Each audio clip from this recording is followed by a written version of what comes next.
So मग एवढंच मला म्हणायचं आहे की जोपर्यंत तुम्ही एखादी गोष्ट अचीव्ह नाही करताय तोपर्यंत तुम्ही त्या गोष्टीवर जास्त इम्फसाइज नाही करायला पाहिजे. आणि आजकाल सोशल मीडियाचं वगैरे असं झालं की सर एआयचा वापर करून ते आपल्याला इतकं मग्न करून ठेवता येईल. आता समजा आपण YouTubeवर स्क्रोल करतोय तर स्क्रोल करताना असं कधी कळायचं नाही की 2 तास निघून गेले.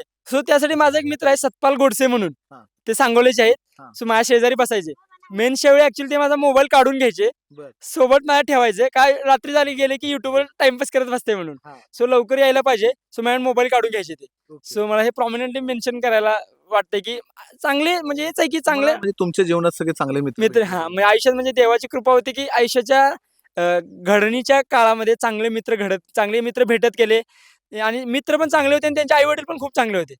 म्हणजे जय पाटील म्हणा किंवा सतपाल सर म्हणा, निशांत म्हणा किंवा वैभव म्हणा किंवा कोमल वगैरे म्हणा किंवा प्रांजल वगैरे पण म्हणा, सॅम वगैरे म्हणा, हे सगळे म्हणजे चांगल्या मित्रांची फौज होती आणि एक ती गोष्ट चांगली घडत गेली सर. सो मला